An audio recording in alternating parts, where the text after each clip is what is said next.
Hello everyone, welcome back to my channel study with Sapna. कैसे हैं आप सब?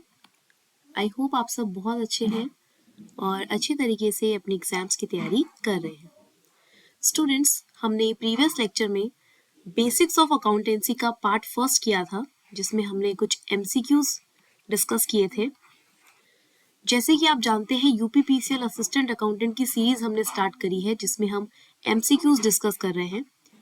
इससे पहले मैंने ऑडिटिंग के कुछ एमसीक्यूज आपको कराए हैं, ठीक है, और हमने इनकम टैक्स के भी एमसीक्यूज प्रैक्टिस करे हैं। उसी तरीके से हम अकाउंटेंसी के एमसीक्यूज भी प्रैक्टिस करेंगे और पहले पार्ट में हमने बेसिक कंसेप्ट्स को कवर किया था।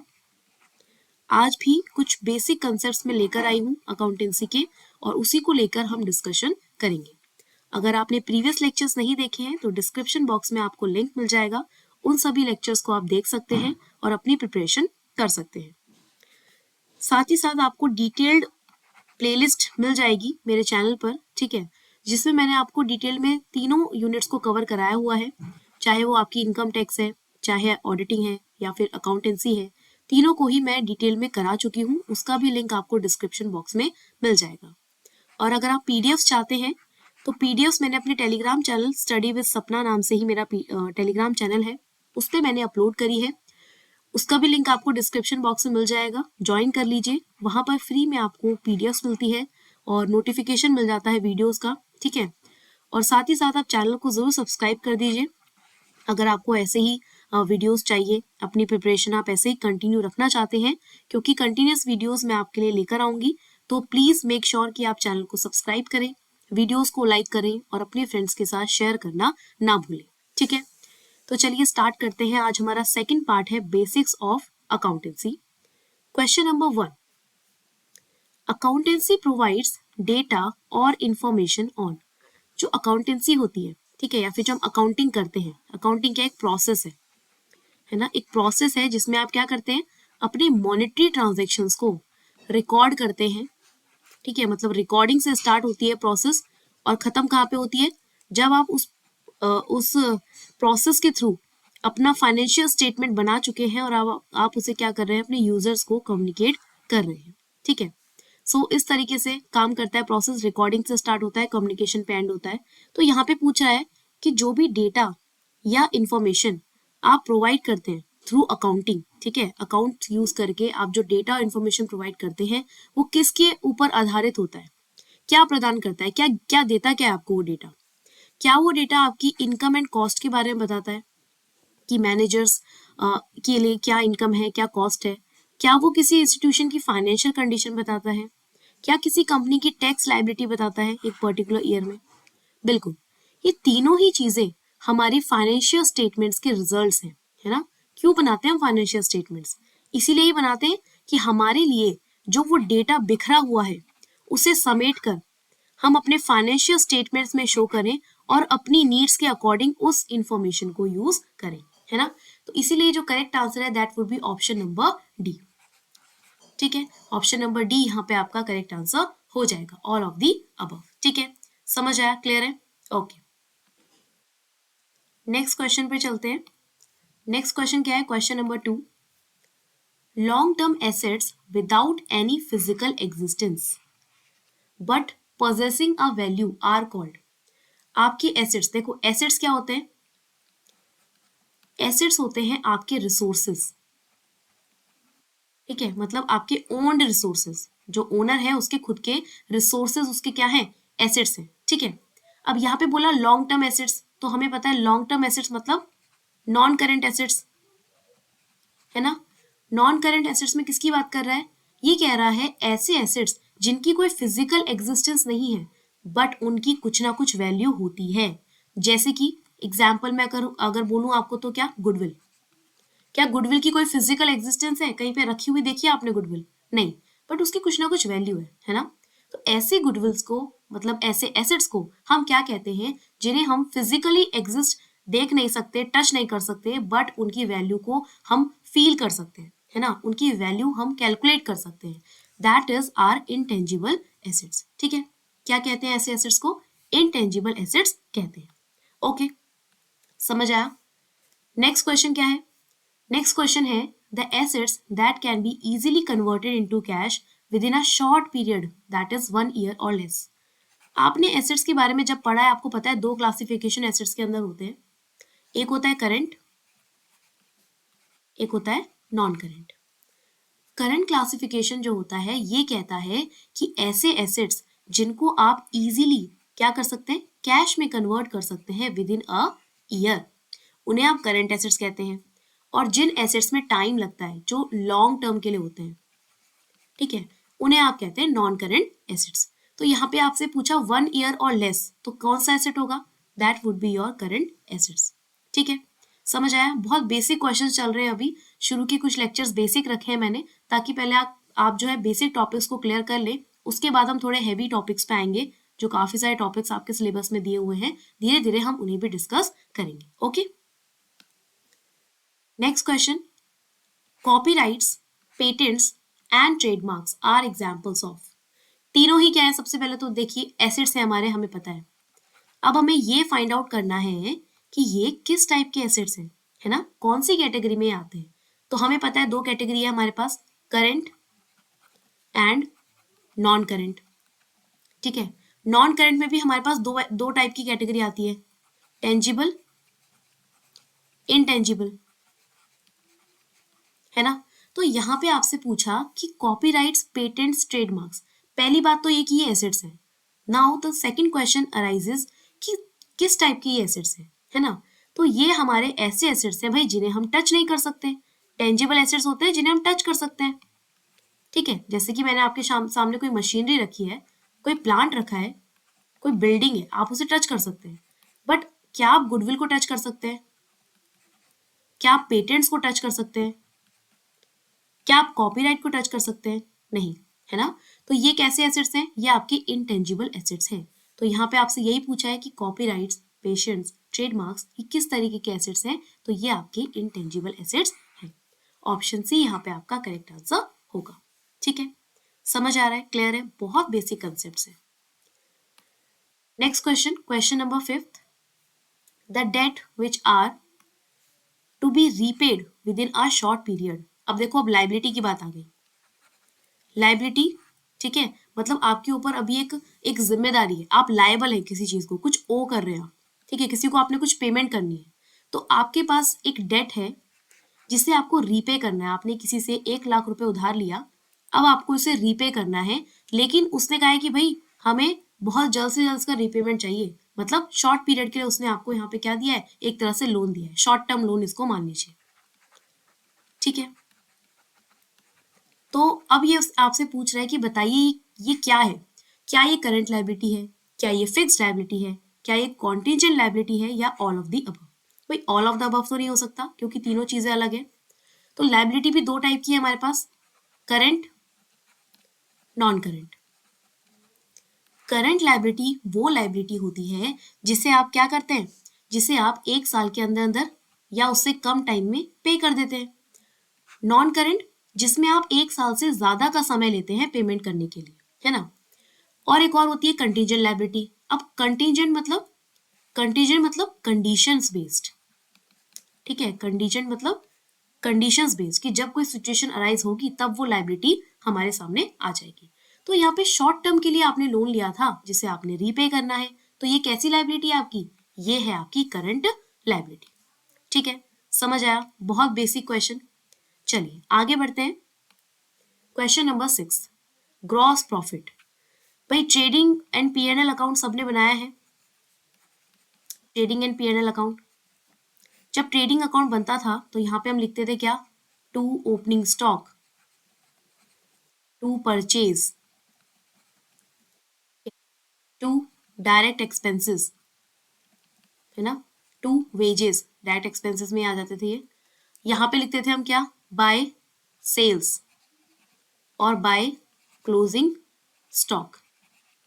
इसकी हेल्प से क्या निकलता था, इसकी हेल्प से निकलता था ग्रॉस प्रॉफिट। हमसे पूछा है बताइए ग्रॉस प्रॉफिट का फॉर्मूला क्या है।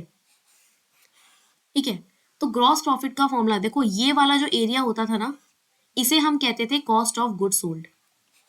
मतलब जो भी आपके पास गुड्स है उसे बेचने के लिए जो भी आपकी कॉस्ट लगी है, ठीक है, that is cost of good sold. तो आपने सामान बेचा, है ना, सामान बेचा, सेल्स, उसमें से माइनस कर दी कॉस्ट, तो हमें पता चल गया कि हमारा ग्रॉस प्रॉफिट कितना है। तो लीजिए, हमें फॉर्मूला मिल गया अपना, sales minus cost of good sold. Option B हमारा यहाँ पे करेक्ट आंसर हो जाएगा। ठीक है, समझ आ रहा है, क्लियर है यहाँ पे? चलिए नेक्स्ट क्वेश्चन पे चलते हैं। ऑप्शन बी यहाँ पे करेक्ट आंसर है। ठीक है, नेक्स्ट क्वेश्चन पे चलते हैं। Question number 7, net profit is calculated on which of the following account. अभी बताया आपको, जब आप ट्रेडिंग अकाउंट बनाएंगे तो यहाँ पे क्या निकलेगा, ग्रॉस प्रॉफिट, उसे आपने ट्रांसफर करना है, यहाँ पे लिखना है बाय ग्रॉस प्रॉफिट। फिर आप क्या करते हैं, P&L अकाउंट बनाते हैं। P&L अकाउंट बनाते हैं तो ये एक नॉमिनल अकाउंट होता है। यहाँ पे आप क्या करते हैं, debit all the expenses and losses and credit all incomes and gains. तो डेबिट में सारे खर्चे दिखाते हैं, क्रेडिट में सारी इनकम दिखाते हैं, और यहाँ पे आप निकालते हैं अपना टू नेट प्रॉफिट। करते थे ना ऐसे, सबने किया ही है ना, अपनी 11th-12th में, नहीं तो बीकॉम में तो किया ही है सबने, है ना, फर्स्ट ईयर में फाइनेंशियल अकाउंटिंग पढ़ते थे, उसमें होती थी ये चीजें। तो यहाँ पे पूछा है कि जब आप नेट प्रॉफिट कैलकुलेट करते हैं तो कौन से अकाउंट में उसे प्रिपेयर करते हैं, that is your profit and loss account, option number A.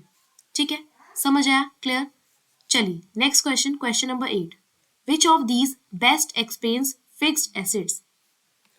Fixed asset को सबसे बेस्ट तरीके से क्या एक्सप्लेन कर रहा है, are bought to be use in the business, इन्हें खरीदा गया ताकि हम बिजनेस में इस्तेमाल कर सके। भाई वो तो नॉर्मल एसेट्स को भी हम इसलिए ही खरीदते हैं ताकि बिजनेस में इस्तेमाल कर सके। ये बहुत ही एक्सपेंसिव आइटम्स हैं जिसे हमने बिजनेस के लिए खरीदा है, तो जरूरी तो नहीं है हर एक आइटम एक्सपेंसिव हो, है ना। ये ऐसे आइटम्स हैं जो जल्दी से वेयर आउट नहीं होंगे, मतलब जल्दी से खराब नहीं होंगे। ठीक है, ये ऐसे आइटम्स हैं जो लॉन्ग लाइफ के लिए हैं और जिन्हें स्पेशली परचेज किया जाता है, are specially not purchase for resale, इन्हें रीसेल पर्पज से परचेज नहीं किया जाता। आप इन्हें इसलिए नहीं खरीदते कि भाई आज इन्हें खरीद लेते हैं, कल क्या करेंगे, इन्हें जाकर बेच देंगे, है ना, ऐसा तो नहीं होता, है ना। तो यहाँ पे क्या है, करेक्ट जो उसको एक्सप्लेन कर रहा है फिक्स्ड एसेट को, वो है हमारा ऑप्शन नंबर डी, कि जो हमारे फिक्स्ड एसेट्स हैं वो लॉन्ग लाइफ के लिए होते हैं। बिल्कुल, आपने मशीनरी अपने बिजनेस में लगा दी, अब लॉन्ग टर्म के लिए आप इसका यूज मान के चल रहे हैं, भाई आराम से मेरी मशीनरी कम से कम 10-15 साल चल जाए, है ना। और आपने ये इसलिए नहीं लगाई है कि आप इसे बेच दें, आपका पर्पज इसे बेचना नहीं है, आपका पर्पज है कि लॉन्ग टाइम के लिए आप इसको यूज कर सके, है ना। तो इसीलिए फिक्स्ड एसेट्स को यहाँ पे चारों ऑप्शंस में से जो करेक्टली सही तरह से डिफाइन कर रहा है, that is option number D. ठीक है, समझ आ रहा है, क्लियर है, इजी जा रहा है, बहुत ही इजी कंसेप्ट्स है। बेसिक्स के लिए मैं इसलिए एमसीक्यूज आपको दे रही हूँ बिकॉज बेसिक्स कई बार हमारे ऐसे वीक हो जाते हैं, बड़े टॉपिक तो समझ आते हैं लेकिन उसमें जब छोटी छोटी चीजें पूछी जाती है ना तो वहां हम कंफ्यूज हो जाते हैं, है ना। इसीलिए मैं बेसिक कंसेप्ट्स आपको पहले करवा रही हूँ और पूरा सीक्वेंस वाइज हम करेंगे, जैसे हमने सिलेबस पूरा किया था वैसे ही हम एमसीक्यूज भी सॉल्व करेंगे। ठीक है, next question, question number 9, the charges of placing commodities, the charges of placing commodities into a saleable condition should be charged to। कह रहा है जो कॉमोडिटीज हैं आपकी, ठीक है, उन्हें एक सेलेबल कंडीशन में लेकर आना, मतलब ऐसी कंडीशन में लेकर आना कि अब आप उन्हें क्या करने वाले हैं, आप उन्हें बेचने वाले हैं, है ना। ऐसी कंडीशन में लाना कि अब आप उन्हें बेचने वाले हैं। ठीक है, आपने कोई भी प्रोडक्ट बनाया, आपने एक टीवी बनाया, तो क्या आप उस टीवी को कस्टमर के सामने ऐसे रख देते हैं, लो भाई ये रही इसकी स्क्रीन, ये है इसका रिमोट, ये रहे इसके सेल, ठीक है, और ये टीवी पे वायर ये है, लगा लेना आप लोग खुद से, ठीक है, और देख लेना, मतलब इन सबको जोड़ जाड़ के एक टीवी बना लेना अपने लिए। ऐसे करते हैं आप लोग, ऐसा होता है क्या? नहीं। तो सेलेबल कंडीशन में जब हमारे पास एक टीवी आ गया तो इसे एक सेलर कौन से अकाउंट में दिखाएगा या फिर कहाँ पे इसकी एंट्री करेगा, क्या चार्ज करेगा? तो भाई जो भी सेल आप कर रहे हैं, ठीक है, सेल करने के बाद जो भी रिलेटेड उसके खर्चे हैं या जो भी उसकी इनकम है, कहाँ दिखाते हैं? हम उसके P&L अकाउंट में दिखाते हैं, है ना। अगर मुझे इस टीवी का एडवर्टाइजमेंट करना है, कहाँ दिखाऊंगी मैं? अपने P&L अकाउंट में दिखाऊंगी। मुझे दिखाना है कि भाई इस टीवी के लिए जो मैंने सेल पर्सन अपॉइंट किया था उसको मैं सैलरी दे रही हूँ, तो कहाँ दिखाऊंगी? P&L में दिखाऊंगी, ठीक है। तो इसी तरीके से क्वेश्चन पूछ रहा है कि अगर आप सेलेबल कंडीशन में अपने गुड्स को प्लेस करते हैं, ठीक है, तो उसे आप कहाँ शो करेंगे? सिंपल सी बात है, उसे हम P&L अकाउंट में शो करेंगे, ठीक है। समझ आया? इजी है, बहुत इजी कंसेप्ट है। चलिए, let's move to the next point. Question number 11, suppliers personal account are seen in the. Supplier क्या है भाई? सप्लायर वो पर्सन है जो हमें सप्लाई करके दे रहा है गुड्स, है ना। अब ये सप्लायर है हमारा, ये हमारा क्या है? सप्लायर है। मुझे इससे गुड्स चाहिए, मुझे इससे 5000 यूनिट्स के गुड्स चाहिए, तो सप्लायर ने मेरे पास गुड्स भेज दिए, ठीक है। जो सप्लायर अकाउंट है, सपोज कीजिए मेरे, इनका नाम था मिस्टर घनश्याम। क्या नाम था इनका? मिस्टर घनश्याम। अब मिस्टर घनश्याम जी से मैं 5000 यूनिट्स परचेज करके लेकर आ गई हूं, तो मैं क्या करूंगी? मैं एक लेजर बनाऊंगी, ठीक है। उस लेजर में मैं अपनी एंट्री करूंगी कि भाई मैंने श्याम लाल जी से 5000 के यूनिट्स परचेज करे, है ना। तो सप्लायर्स का जो पर्सनल अकाउंट होगा, यानी कि मिस्टर घनश्याम का जो पर्सनल अकाउंट होगा, उसको मैं अपने पास किस नाम से दिखाऊंगी? परचेज नाम से दिखाऊंगी, है ना। परचेज में इसकी एंट्री करूंगी क्योंकि मैं इनसे गुड्स खरीद रही हूँ। कंफ्यूज मत होना, सप्लायर सोच के सेल्स पे टिक मत कर देना, सप्लायर्स कह रहा है ना। सप्लायर की एंट्री आप अपने अकाउंट में किस नाम से करेंगे? भाई परचेज लेजर के नाम से करेंगे, ठीक है। समझ रहे हैं? कंफ्यूज नहीं होना है बिल्कुल भी, है ना। बहुत अच्छा क्वेश्चन है ये। तो ऑप्शन सी यहाँ पे आपका करेक्ट आंसर होगा। ऐसे ही शायद मैंने एक और क्वेश्चन ऐड किया है, आगे देखेंगे। एक और क्वेश्चन शायद मैंने ऐसे ही ऐड किया था, चलिए आगे देखते हैं।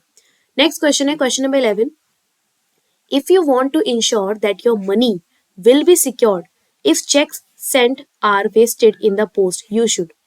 अच्छा, अगर आपको लगता है कि अगर आप अगर आप चेक से पैसा भेजें और वो कहीं पोस्ट से भेजने पे वेस्ट ना हो जाए, टाइम वेस्ट ना हो, पहुंचे ना पहुंचे, है ना, इस चीज से आप वरिड हैं, तो आप उसको सिक्योर्ड कर सकते हैं। कैसे? कह रहा है कि एक काम करो, हमेशा ना कैश से ही पे करो। भाई ये क्या बात हुई? चेकबुक्स किस लिए होती है? चेकबुक इसलिए होती है ना कि आप उससे पेमेंट कर सके चेक के थ्रू। हैवी अमाउंट्स आप कैश में नहीं दे सकते, चेक में दे सकते हैं, तो हमेशा कैश में पेमेंट करना तो जरूरी नहीं है। Not use the postal service in future, कभी फ्यूचर में पोस्टल सर्विस यूज ही ना करो, ये क्या बात हुई?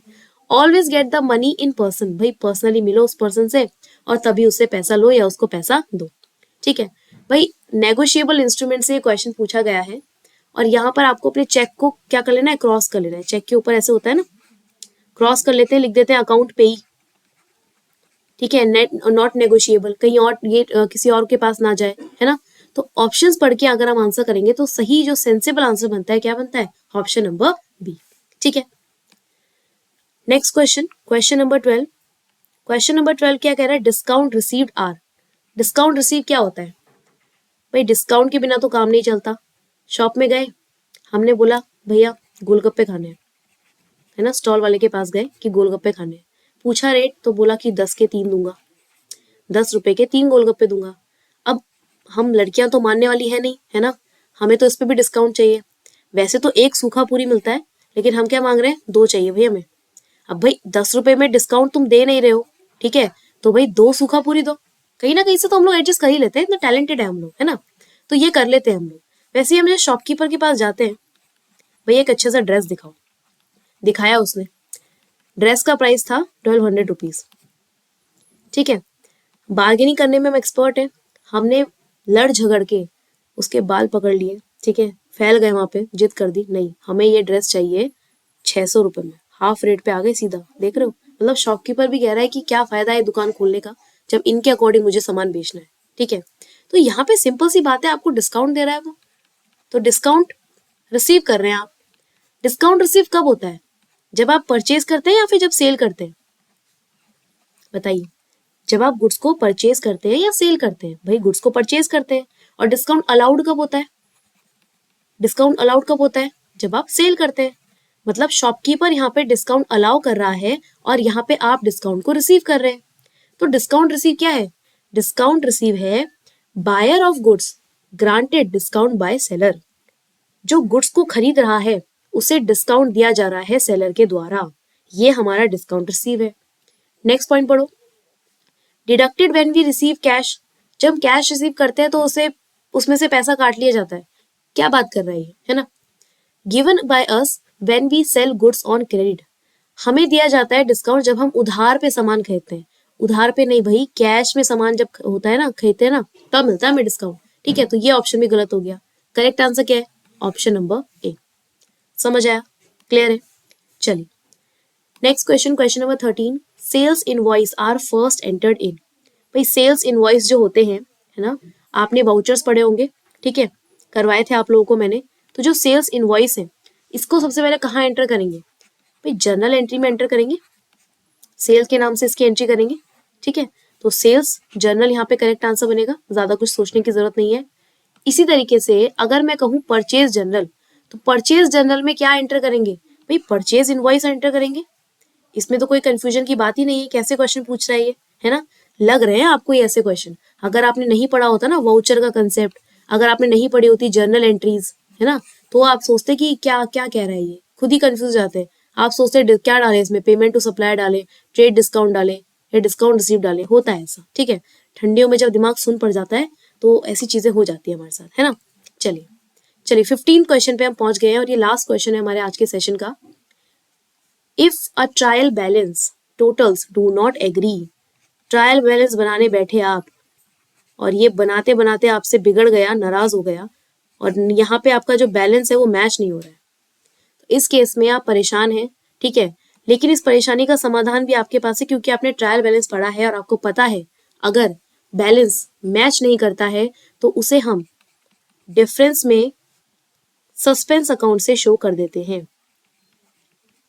ठीक है, करते हैं नहीं करते हैं? अगर हम ट्रायल बैलेंस में कभी हमें टोटल बैलेंस ना मिले तो उसे हम सस्पेंस अकाउंट से शो करते हैं। ठीक है, तो करेक्ट आंसर क्या है आपका? Option number D. तो घबराने का नहीं है, हमारे पास अकाउंट्स में हर चीज का सोल्यूशन मौजूद है। ठीक है, समझ आया? चलिए, तो इसी के साथ आज हमने 15 क्वेश्चन सॉल्व करे हैं। ओके, ऐसे ही अभी जो बेसिक लेवल चल रहा है आपको मजा आ रहा होगा, बहुत बेसिक क्वेश्चन चल रहे हैं, एज अ प्रो फील कर रहे होंगे। कई बच्चे 15 आउट ऑफ 15 स्कोर कर रहे होंगे, आई नो। ठीक है, कमेंट बॉक्स में जरूर कमेंट करके बताना कि आपने कितने क्वेश्चन सही करे हैं। ठीक है, इसके बाद थोड़े एडवांस लेवल के क्वेश्चंस मैं ऐड करूंगी आपके लिए। क्वेश्चंस जो दूसरे एग्जामिनेशन में पूछे गए हैं वो मैं आप लोगों के लिए ऐड करूंगी, ताकि एक लेवल आपका अप हो और अपने यूपीपीसीएल असिस्टेंट अकाउंटेंट एग्जाम के लिए आप काफी अच्छे से प्रिपेयर हो जाए। ठीक है, समझ आ रहा है? तो please I request you all, comment box में जरूर बताइएगा वीडियो देखने के बाद कि कितना स्कोर आपका बना, कैसे क्वेश्चंस थे आपके, और क्या चाहते हैं आप, क्या चीजें आप ऐड करवाना चाहते हैं। ठीक है, और कैसे क्वेश्चंस चाहते हैं आप लोग। तो इस तरह से कमेंट करेंगे तो मैं तभी आपके लिए उस बेसिस पे कंटेंट प्रिपेयर कर पाऊंगी। ठीक है, तो जरूर कमेंट किया कीजिए और मुझ तक पहुंचाया कीजिए अपनी बात की क्या आप आगे देखना चाहते हैं वीडियोस में। ठीक है, तो चलिए आज के सेशन में इतना ही। नेक्स्ट सेशन में मिलेंगे। क्वेश्चंस पसंद आए हैं तो प्लीज वीडियो को लाइक करना, मेरे चैनल को सब्सक्राइब करना और अपने फ्रेंड्स के साथ शेयर करना। नेक्स्ट वीडियो में मिलेंगे, आगे का हम पढ़ेंगे, अच्छे से प्रिपेयर करेंगे। I will see you in the next video. Bye bye students, take care of your selves.